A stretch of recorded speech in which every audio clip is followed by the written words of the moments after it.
myself? Well, I have been teaching for 22 years. Yes, 22 years.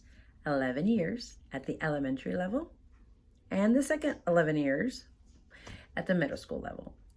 Now I am attempting to teach high schoolers. Yes. So I have to get another certification. I have quite a bit. I have a physical education certification because I did that for a couple of years. Well, probably 7. And then for the rest, I taught in elementary, like I said before, elementary and junior high. So I have a 1st through 8th certification. Now I know if you're from Texas, they don't have that anymore. They don't. I was old school, sorry. So I have the 1st through 8th. Now I have to get the 7th through 12th grade English language, arts, and reading certification.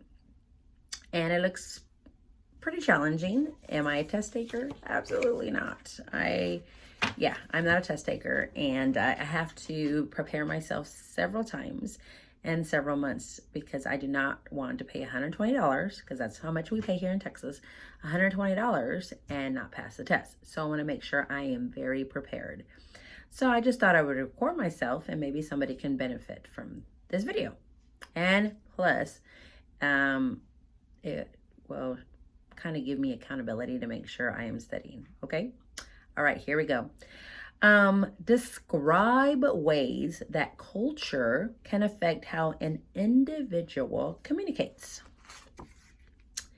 And it says language is a diverse tool that allows people to communicate. However, language is often impacted and molded by the culture that uses it.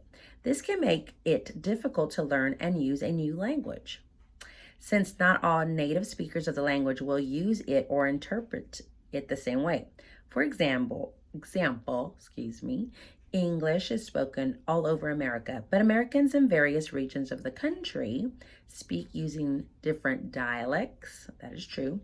Other differences in speech include accents and rhythm of speech. Language is often manipulated by situations. Some terms and phrases have multiple meanings. A word's meaning often depends on the context in which the word or phrase is used, meaning that non-native speakers must learn to interpret situations to understand messages, which that is true. I'm from the South, and we do have accents, some of us. I tend to think I don't, but if I go up north, I probably do. Okay.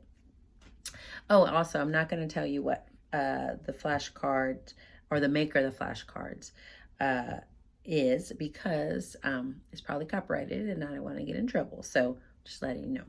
All right. Differentiate between dialect and diction as they are used in literary dialogue, including examples. So let's see what it says. When written as characters dialogue in literary works, dialect represents the particular pronunciation, grammar, and figurative expressions used by certain groups of people based on their geographic region, social class, and cultural background. For example, when a character says, "There's gold up in them there hills," the author is using dialect to add to the characterization of that individual. Diction is more related to individual characters than to groups of people. The way in which a specific character speaks, including his or her choice of words, manner of expressing himself or herself, and use of grammar all represent individual types of diction. For example, 2 characters in the same novel might describe the same action or event using different diction. One says, "I'm heading uptown for the evening," and the other says, "I'm going out for a night on the town." These convey the same literal meaning, but due to their variations in diction, the speakers are expressing themselves in slightly different ways. Interesting. Okay, so that's something to know for the test. All right. Discuss common ways that communication styles differ between countries. Okay. Individuals from different countries and cultures communicate differently. Not only do many people speak different languages, but they also speak using different inflections, volumes, tones, and dialects. These factors can have a significant impact on communication, even if the communicators speak the same language. That's interesting. In different cultures, certain behaviors are associated with different meanings and implications. When communicators from different cultures have a conversation, these expectations and associations may lead to misunderstanding. For example, Americans are considered to be louder and more demonstrative than people from other countries. That is true. Someone from a country where people speak more quietly who is not aware of this characterization may perceive an American's volume or large gestures as an indication of anger, when in reality, the American speaker is calm. The American may similarly perceive the other person as sad or shy due to their quiet voice, when the speaker is actually happy and comfortable in the conversation.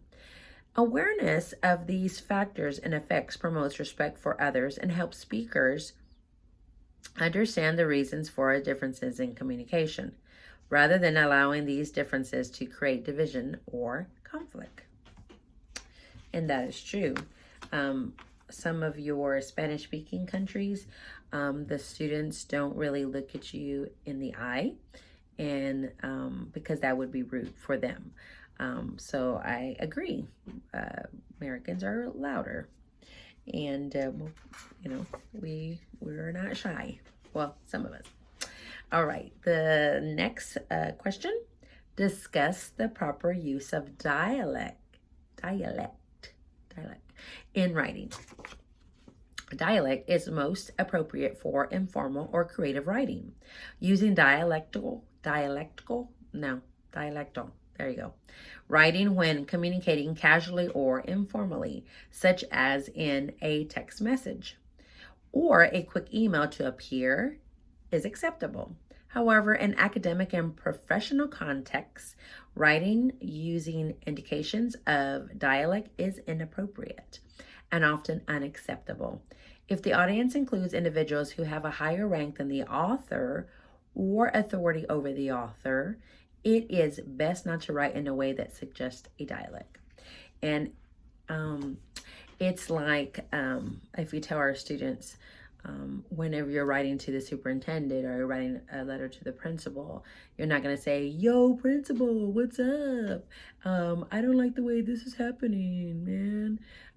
Yes, there's a way to communicate in letters, and depending on who you're speaking to, you need to change your dialect to fit that scenario or that situation or the person that you're speaking to. Alrighty. Moving on. All right, here we go. List some general teaching strategies that can be used in any classroom to help ESL students. Okay, let's see. These are some that I use in my classroom. Some strategies can help students develop more than one important skill. They may involve a combination of speaking, listening, and viewing. Others are mainly classroom management aids. General teaching strategies for ESL students include partner. Well, the English speaking student will be partnered up with some ESL students, and they'll be like study buddies, and they ask the English speaking students to share notes. That happens in my classroom.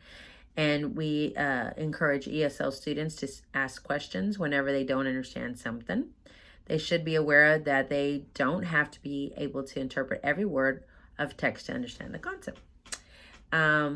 Also, another strategy is dictate key sentences related to the content area being taught and ask ESL students to write them down. This gives them practice in listening and writing and also helps them identify what is important. Alternate. Alternate difficult and easy tasks to the ESL students and so they can experience academic success.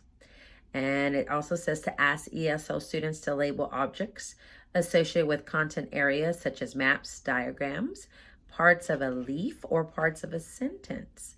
This gives students writing and reading experience and helps them remember key vocabulary. Cool. All right, let's move on. Discuss some aspects that define the novel of manners, including some examples. Let's see. Novels of manners are fictional stories that observe, explore, and analyze the social behaviors of a specific time and place. While deep psychological themes are more universal across different historical periods and countries. Okay, the manners of a particular society are shorter-lived and more varied. The novel of manners captures these societal details.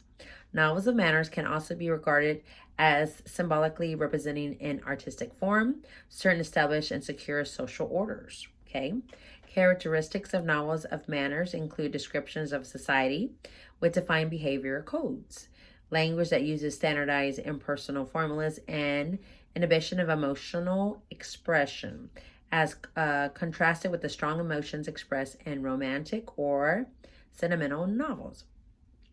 Jane Austen's detailed description of English society and characters struggling with the definitions and restrictions placed on them by society are excellent models of the novel of manners. In the 20th century, Evelyn Waugh, I think that's her name, Handful of Dust is a novel of societal or social manners, and his Sword of Honor trilogy contains novels of military manners. Oh, sorry, it was his. It's a man, sorry. Another 20th century example is The Unbearable Bashington by Saki, the pen name of writer H.H. Munro, focusing on Edwardian society. Here we go. List some teaching strategies to help ESL students understand subject matter through speaking. To help ESL students better understand subject matter, the following teaching strategies using spoken English can be used. They said read aloud. Okay, read alouds are really good. I use this in my class all the time. And you know what? Middle school students like to be read aloud. You think they wouldn't, but they do. And I even read elementary level picture books, and they like it. But this really helps ESL students to verbally summarize what was read. And then the teacher could also ask ESL students to explain why the subject matter is important to them and where they see it fitting into their lives. Okay. And it says that verbalization gives them speaking practice and helps them relate to the subject. And also you could use small groups in your classes. They say small group activities are being conducted. While being conducted, ESL students can be placed with English speaking students, like mentioned before in the previous question. All right. List some teaching strategies to help ESL students understand subject matter through reading. Okay, and you could use a bilingual dictionary if they need help. You can use keep content area books written in ESL students' native languages in the classroom so they can have the textbook side by side. If you have an English textbook, if you do have that same textbook in Spanish, it would be good for them so they can go back and forth. If a student lacks confidence in his or her ability to read the textbook, the teacher can read a passage to the student and have him or her verbally summarize the passage. The teacher should take notes on what the student says and then read them back. What I use in my classroom, I did have a student from South America, and I don't speak fluent Spanish. I can speak survival Spanish, but not fluent Castilian Spanish. So I would use Google Translate, and so I would type it out, and then if I wasn't able to verbalize it or say the word correctly, I would show my student and they would know what I was saying. Okay. All right. The next question, identify some elements and examples of 4 major forms of the literary genre of novels. Okay, we have historical fiction. Right. Of 4 major forms of literary genre of novels. Okay, so I know historical fiction is a set in particular historic periods, including prehistoric and mythological. Sorry. Um, and then it says, I don't even know how to say this. Picaresque. I never heard that before. I may need to look up to see how to pronounce that better. Novels recount episodic adventures of rogue protagonists or picaro, like Miguel de Cervantes' Don Quixote. Okay. I know I taught elementary and middle school for a long time. I forgot some of these. I don't even know if I read some of these, but a long time ago, maybe I have. There's Gothic novels originated as a reaction against the 18th century Enlightenment rationalism, featuring horror, mystery, superstition, madness, supernatural elements, and revenge. Okay. And then psychological novels originating in 17th century France explore characters' motivations. So you could look it up yourself, guys. Sorry. All right, here we go. It says, summarize the origin of Western world sentimental novels. Give some examples of sentimental novels and novels containing sentimental elements. Sentimental love novels originated in the movement of Romanticism. 18th century examples of novels that emphasize the emotional aspect of love include Samuel Richardson's Pamela. That's a 1740.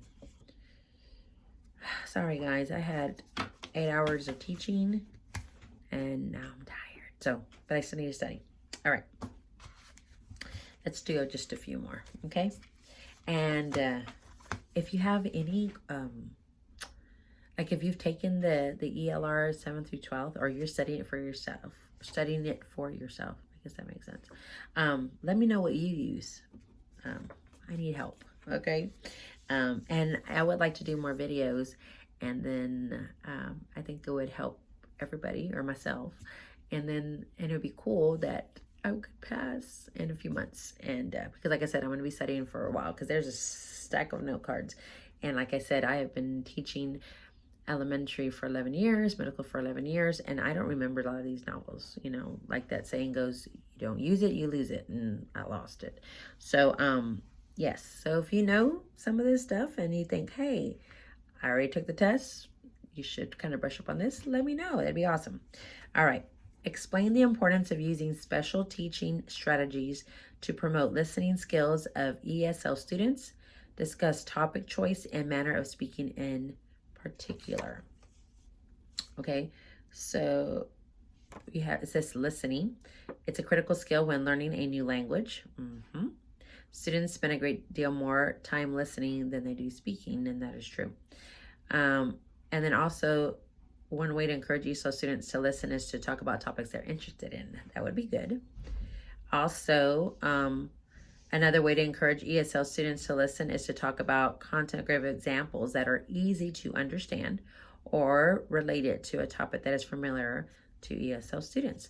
I think when you speak about food names, I think that would be really interesting for them. And they light up, especially when you're talking about tacos and burritos and tamales and enchiladas, and they get all excited. So I think that would be good. Okay. Also, explain how top-down and bottom-up processing apply to listening skills. And I know in other areas, there's different types of languages. So I know I'm saying a lot of Spanish because where I'm teaching at the time, or right now, it's very Spanish. We have a lot of Spanish speakers. But I know if you're in other areas, you might have other languages that you are working with. So I understand that, but I'm just saying, in my area, it's more Spanish. All right, explain how top-down and bottom-up processing apply to listening skills. ESL students need to be given opportunities to practice both top-down and bottom-up processing. If they are old enough to understand these concepts, they should be made aware that these are two processes that affect their listening comprehension. And top-down processing, the listener refers to background and global knowledge to figure out the meaning of a message. For example, when asking an ESL student to perform a task, the steps of the task should be explained and accompanied by a review of the vocabulary terms. Okay. The teacher, okay, now this is bottom-up processing. The teacher should also allow students to ask questions to verify comprehension. And then in bottom-up processing, the listener figures out the meaning of a message by using data obtained from what is said. So the data includes sounds, stress, rhythm, and annotation, words, and grammatical relationships. I gotta study that. Hey, it's too much stuff, but we'll get it. List 4 theories of language development and give a brief summary of each. Okay, the 4 theories of language development are learning approach. This is a theory assumes that language is first learned by imitating the speech of adults. Okay. Linguistic approach, that's number 2, championed by Noam Chomsky. Tell me if you know how to say that better. Chomsky. In the 1950s. This theory purposes that the ability to use a language is innate.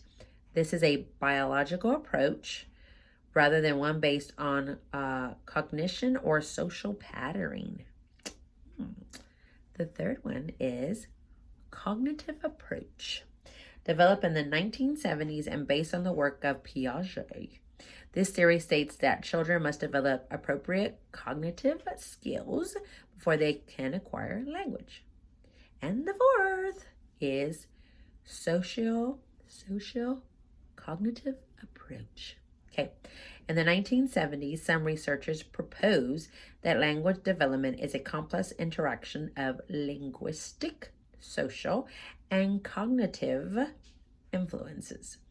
This theory best explains the lack of language skills among children who are neglected, have uneducated parents, or live in poverty. Okay, and that was number 4. All right, the next one is list some effective classroom practices that benefit second language acquisition. So let me see what it is. All right, since some students may have a limited understanding of English, a teacher should employ the following practices to promote second language acquisition. Okay, make all instruction as understandable as possible and use simple and repeated terms. Okay, relate instruction to the cultures of ESL children, increase interactive activities, provide language and literacy development instruction in all curriculum areas, establish consistent routines, use a schedule so children know what will happen next, integrate ESL children into groups with non-ESL children. Yes, we said that in previous questions. Appoint bilingual students to act as student translators. Explain actions and activities happen so that a word to action relationship is established. Okay. And initiate opportunities for ESL children to experiment with and practice new language. And employ multi-sensory language. Okay. We have a lot to study. I have a lot to study. All right. Let's move on. Explain 3 additional considerations related to learning by listening that are especially relevant to ESL students. Okay. Listening is not a passive skill, but an active one. Therefore, a teacher needs to make the listening experience as rewarding as possible and provide as many auditory and visual clues as possible. 3 ways that the teacher can make the listening experience rewarding for ESL students are, so it's telling you don't confuse the ESL listener to slang terms, okay? Or abbreviations. Maybe like, oh, LOL. May not know what that is. Make the spoken English understandable by stopping to clarify points, repeating new or difficult words, and defining words that may not be known. And it says support the spoken word with as many visuals as possible. Okay, so using pictures and diagrams and gestures and facial expressions and body language can help the ESL learner correctly interpret the spoken language. Well, all right. I have 3 more. Let's do 3 more. Okay. Here we go. Discuss the 3 steps. The 3 steps of listening lessons and how a teacher should guide students through them. All right, here we go. It says all students, but especially ESL students, can be taught listening through specific training. Okay, so we have different steps. All right, so it says there's a pre-listening activity, and it's establish the purpose of the lesson, engages students' background knowledge. And the listening activity, this requires a listener to obtain information and then immediately do something with that information. Okay. And post-listening activity, this is an evaluation process that allows students to judge how well they did with a listening task. Other language skills can be included in the activity. For example, this activity can involve asking questions about who will do what according to the classroom schedule. Like who is the lunch monitor today, and could also involve asking students to produce whole sentence. And could also involve asking students to produce whole sentence replies. Oh, got it. I got it. Okay. I could do this. Here we go. Define affixes, prefixes, and root words. Affixes are syllables. I'll say symbols.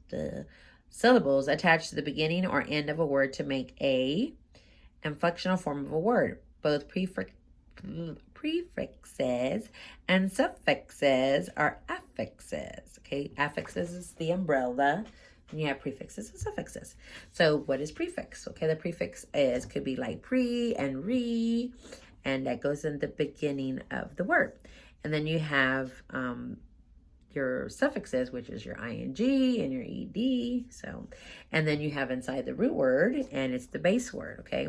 And which affixes can be added. So, like if you have the prefix in or pre, in or pre, and it can be added to the Latin root like vent, you have invent or prevent, okay? Or if you have the suffix er, it can be added to the root word manage, like manager, okay, which means one who manages.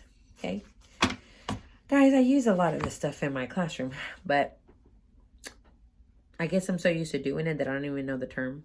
Or I mean, remember, 22 years out of college, you forget the terms. You just do it. You just do whatever you need to do. You just forget the appropriate terms. Sorry. Okay. Describe some strategies a teacher can use to improve reading comprehension. We got lots of those. All right. So teachers can model the strategies students can use on their own to better comprehend a text through read aloud. I like read alouds. First, a teacher should do a walkthrough of the story, the illustration, and ask what's happening. So you get a book, you flip the book, and you say, what do you think's going here? What do you think is going to happen to the boy? What do you think is going to happen to the bar, or whatever? And so use the illustrations. And then of course, what I just did is you're going to predict. So what do you think's happening in the story? Why is this the group of people near the lake? And so that's prediction. And then how do you think their character feels? The teacher should also ask the students if they can relate to the story. Usually I do this in my classroom.